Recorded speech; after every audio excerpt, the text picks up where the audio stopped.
Olá, gente querida! Hoje é o dia 23 de setembro. Nós estamos na quinta-feira da 25ª semana do Tempo Comum. E hoje a Igreja celebra a memória de São Padre Pio, o famoso frade capuchinho do sul da Itália, de San Giovanni Rotondo, com muitas experiências místicas, sinais extraordinários e carismas que o acompanharam durante toda a sua vida. Especialmente, ele recebeu a graça dos estigmas da paixão de nosso Senhor Jesus Cristo, que o acompanharam até a sua morte. O texto do Evangelho de hoje é de Lucas 9, de 7 a 9. São apenas 3 versículos e o centro deles é a frase: ele procurava ver Jesus. Naquele tempo, o tetrarca Herodes ouviu falar de tudo o que estava acontecendo e ficou perplexo, porque alguns diziam que João Batista tinha ressuscitado dos mortos. Outros diziam que Elias havia aparecido. Outros ainda que um dos antigos profetas havia ressuscitado. Então Herodes disse: eu mandei matar João, degolado. Quem é este homem, sobre quem ouço falar essas coisas? E procurava ver Jesus. Palavra da salvação. Glória a vós, Senhor. Minhas irmãs e meus irmãos, como vocês podem perceber, o elemento central do texto do Evangelho de hoje é a pergunta sobre a identidade de Jesus. Na tradição bíblica do Antigo Testamento, quando o Messias um dia vier, ele deve ser preparado por Elias, que retornará. Recordem que na tradição bíblica, Elias não morreu, mas ele subiu numa carruagem de fogo. Obviamente que é uma linguagem simbólica, teológica. Portanto, na tradição bíblica, Elias retorna para preparar os caminhos do Messias.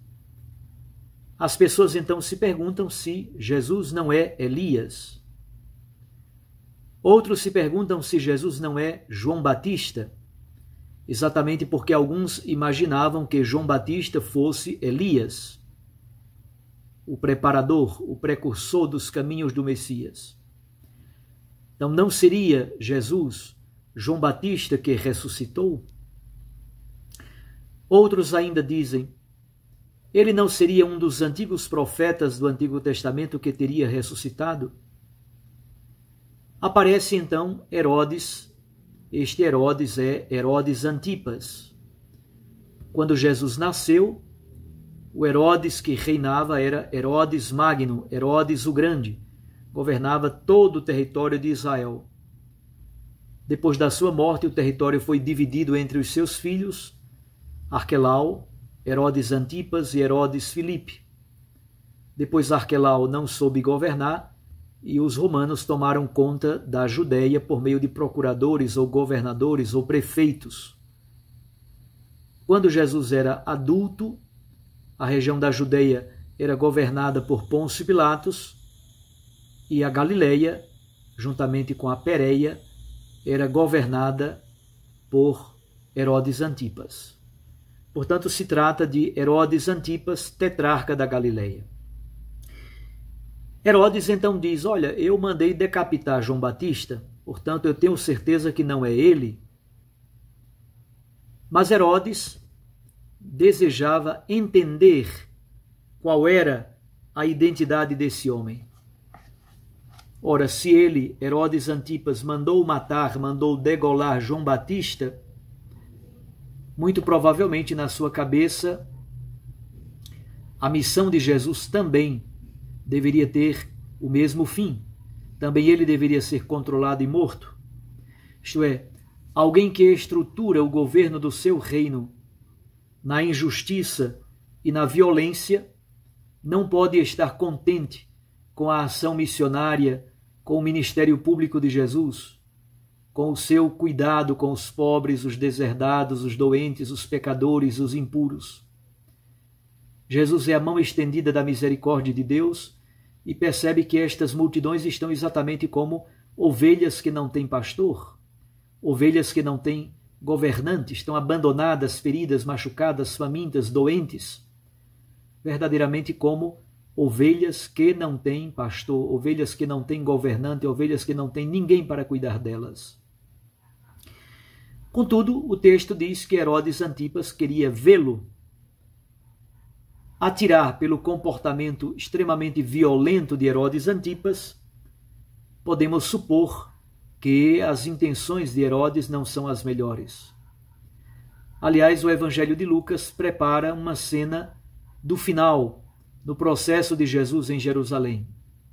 Não sei se vocês recordam, há um detalhe no Evangelho de Lucas que é próprio somente de Lucas. Quando Jesus está diante de Pôncio Pilatos, Pilatos, sabendo que Herodes Antipas está em Jerusalém e que Jesus é galileu, Pilatos então envia Jesus preso a Herodes Antipas para que Herodes o questione, e Herodes faz algumas perguntas, mas o manda de volta para Pôncio Pilatos.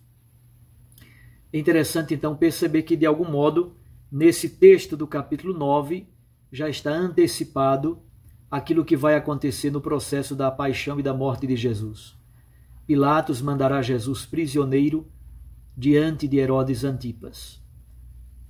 Numa palavra, podemos então nos perguntar, diante do martírio de João, da certeza de que Jesus não é João Batista ressuscitado, Herodes Antipas, por meios absolutamente impróprios, mas ele faz aparecer uma pergunta muito válida: quem é Jesus?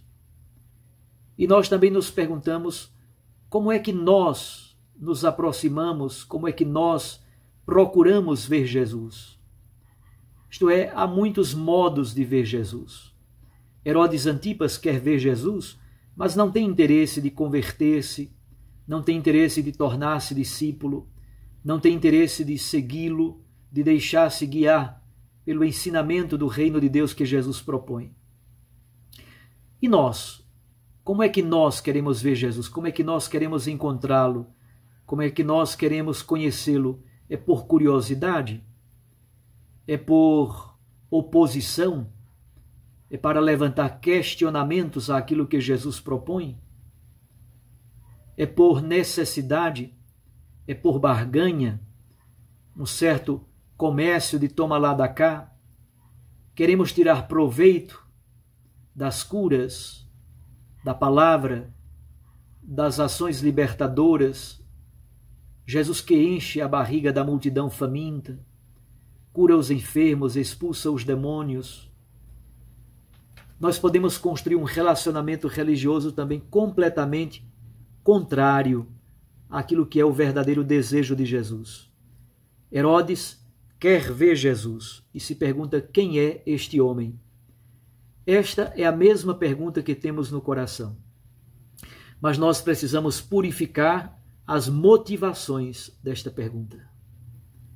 Fazer esta pergunta por um desejo sincero de discipulado, de conversão, de seguimento, de buscar a grande proposta do reino de Deus que Jesus faz e acolhê-la existencialmente e fazer disso um grande princípio da nossa existência. Como é que nós queremos ver Jesus? Como é que nós queremos nos aproximar dele? Com qual intenção? Perguntemo-nos então qual é a qualidade da nossa proximidade e do nosso desejo de vê-lo, de encontrá-lo, de criar com ele uma relação de proximidade. Um abraço a você. Fique com Deus e sua Mãe Maria Santíssima. Recorde que a palavra aquece o coração. e a Eucaristia nos lança para a missão. Até amanhã, se Deus assim nos permitir. Eu os abençoo, em nome do Pai, e do Filho, e do Espírito Santo. Amém. São Padre Pio, rogai por nós.